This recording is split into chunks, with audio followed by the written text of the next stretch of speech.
Selamat malam, saudara-saudari dalam Yesus Kristus. Selamat bertemu kembali dalam renungan malam. Ye shall receive power, atau engkau akan menerima kuasa, oleh Ellen G. White, tanggal 20 Oktober 2025. Mari kita berdoa. Bapa kami yang di sorga, Allah pencipta langit dan bumi, laut beserta segala isinya. Satu-satunya Allah yang benar, yang kami sembah selalu melalui anak-Mu Yesus Kristus. Kami bersyukur dan berterima kasih atas penyertaan dan perlindungan Bapa sepanjang hari dalam seluruh aktivitas dan pekerjaan kami. Pada saat ini, kami siap mendengarkan firman-Mu. Ajarlah kami agar dapat mengerti firman-Mu dan menghidupkannya dalam kehidupan kami sehari-hari. Besertalah dengan kami sepanjang malam ini, ya Bapa. Kami persembahkan doa ini di dalam nama Yesus yang adalah Tuhan dan Juru Selamat kami. Amin. Renungan malam ini akan dibacakan oleh Ibu Fitriani Nababan. Kepada Ibu Fitriani, kami persilahkan.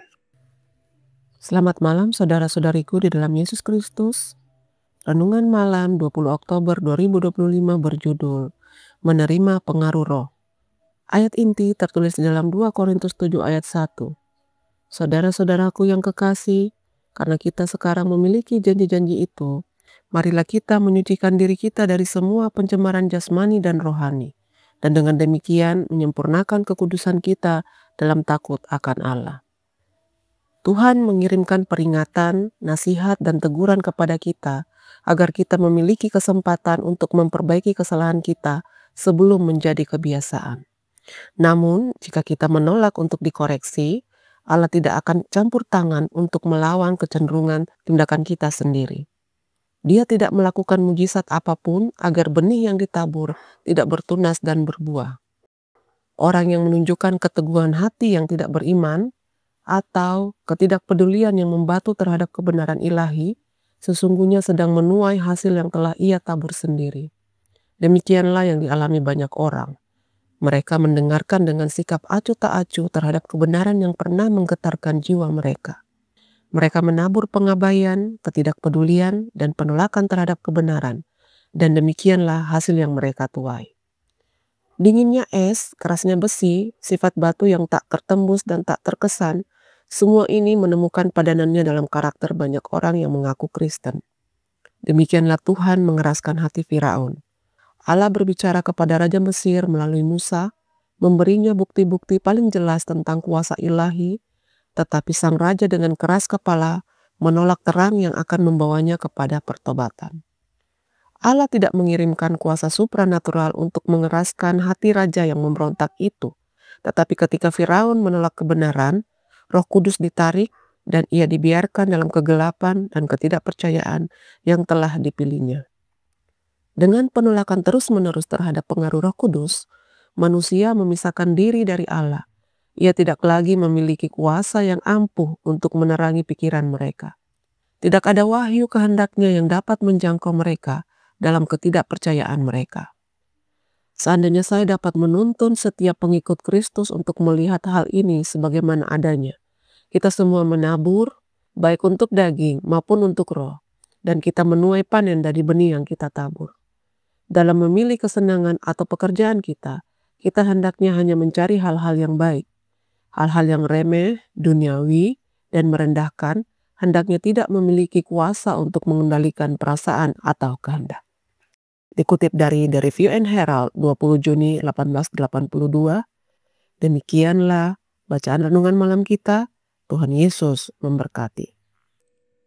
Terima kasih atas pentalayanan Ibu Fitriani. Tuhan Yesus memberkati.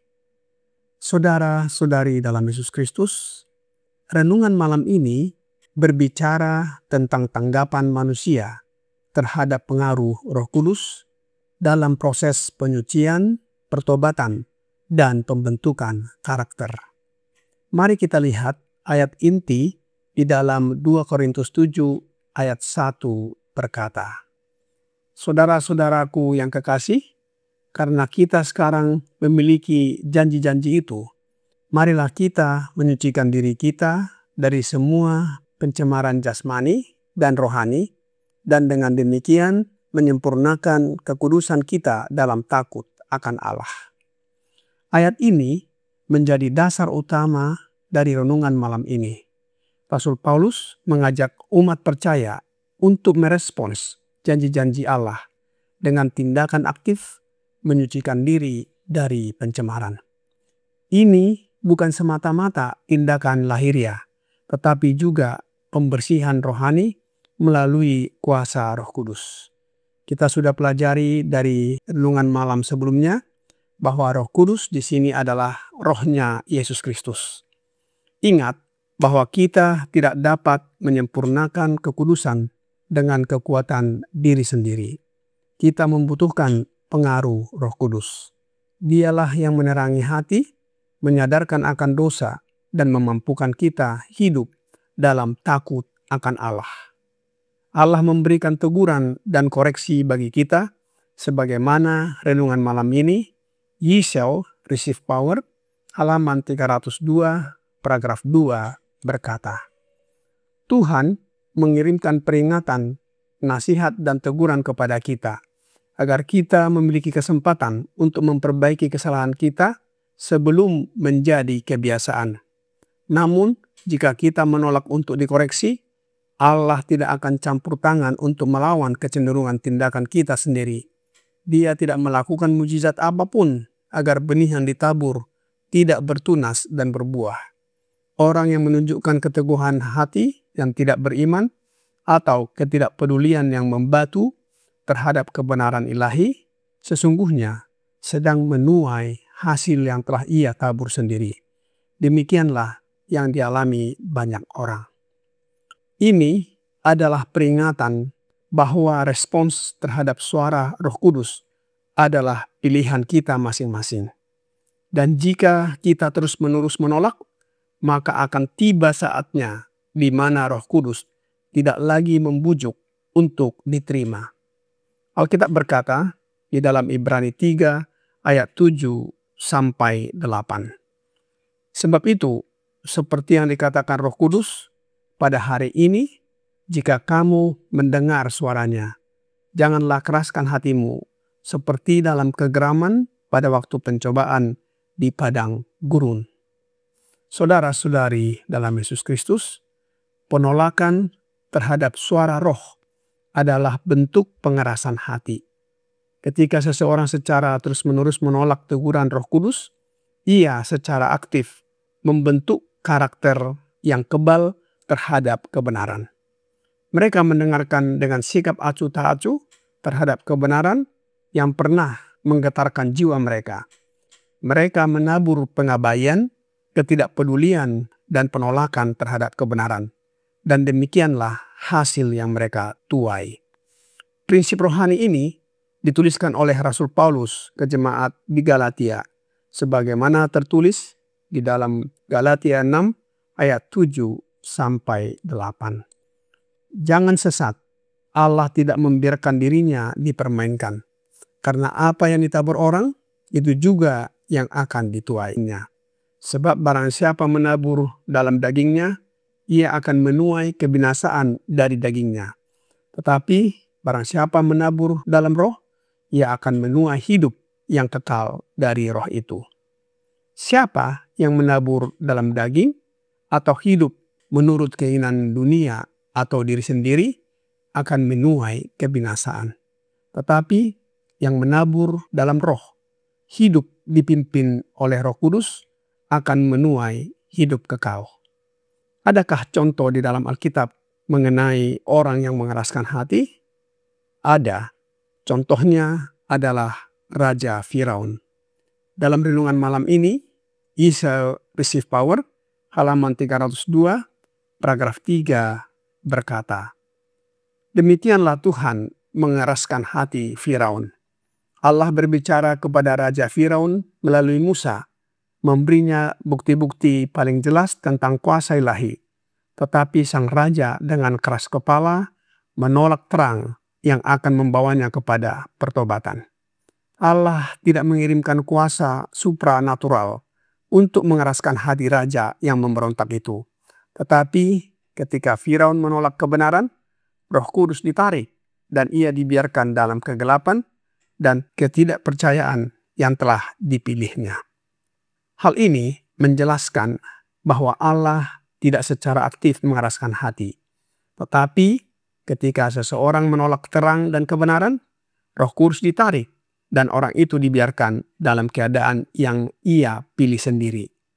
Setiap orang memiliki kebebasan untuk memutuskan kepada dirinya sendiri, dan Allah tidak campur tangan ketika seseorang itu menolak dan tidak pula memberikan kekuatan yang supranatural ataupun mujizat.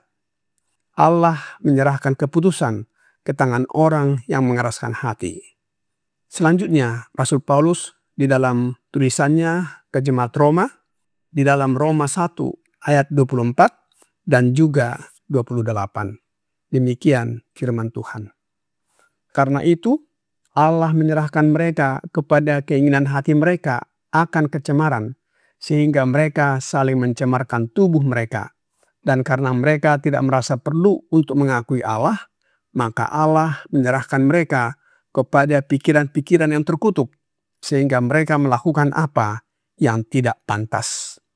Apa arti daripada tulisan Rasul Paulus ini? Artinya adalah bahwa penolakan berulang terhadap Roh Kudus membuat seseorang menjadi tidak peka terhadap suara kebenaran. Bahkan sampai titik tidak lagi bisa merespons. Roh Kudus bekerja melalui kebenaran, memberikan terang, menasihati, menegur, dan memimpin kepada pertobatan. Sebagaimana Rasul Yohanes berkata di dalam Yohanes 16 ayat 8-13. Respons manusia sangat menentukan apakah terang itu diterima atau ditolak. Dengan kata lain, apakah orang itu menerima Roh Kudus atau Roh Yesus Kristus atau tidak. Penolakan yang terus-menerus membawa pengerasan hati hingga suara Roh Kudus tidak lagi didengar. Penerimaan pengaruh Roh Kudus membawa pada penyucian hidup, memperbaharui pikiran, memampukan hidup dalam kekudusan. Sehingga lebih lanjut, Rasul Paulus berkata di dalam Roma 12 ayat 2 dan juga Titus 3 ayat 5. "Janganlah kamu menjadi serupa dengan dunia ini, tetapi berubahlah oleh pembaharuan budimu, sehingga kamu dapat membedakan manakah kehendak Allah, apa yang baik, yang berkenan kepada Allah, dan yang sempurna." Pada waktu itu, Dia telah menyelamatkan kita, bukan karena perbuatan baik yang telah kita lakukan, tetapi karena rahmat-Nya oleh pemandian kelahiran kembali dan oleh pembaharuan yang dikerjakan oleh Roh Kudus. Saudara-saudari dalam Yesus Kristus, di dalam Roma 12 ayat 2, Paulus berkata, "Janganlah kamu serupa dengan dunia ini." Adalah agar orang percaya menolak nilai-nilai, pola pikir, dan kebiasaan duniawi yang bertentangan dengan kehendak Allah. Sebaliknya, mereka harus mengalami perubahan hidup melalui pembaharuan pikiran agar dapat mengerti dan melakukan kehendak Allah. Di dalam Titus 3:5 dikatakan pada waktu itu, artinya adalah pada waktu permandian kelahiran kembali dan pembaharuan oleh Roh Kudus. Ketika seseorang menerima keselamatan Kristus melalui iman, yang diwujudkan melalui baptisan, dan juga menerima Roh Kudus. Kiranya renungan malam ini membawa pembaharuan bagi kita. Roh Yesus Kristus memenuhi hati kita, menyucikan kita, dan menjadikan kita alatnya yang hidup. Tuhan Yesus memberkati. Mari kita berdoa. Bapa kami yang di sorga, terima kasih atas firman yang sudah kami dengarkan malam ini. Kami mohon karuniakan Roh Yesus Kristus dalam hidup kami, agar kami diciptakan kembali dan diperbaharui untuk hidup melakukan kehendak dan pekerjaan pelayanan bagi kemuliaan nama-Mu. Biarlah karakter kami diubahkan menjadi sama dengan karakter Yesus. Banyak dosa dan pelanggaran yang kami lakukan ya Bapa. Ampunilah kami. Kami persembahkan doa ini hanya melalui anak-Mu, Yesus Kristus yang adalah Tuhan dan Juru Selamat kami. Amin.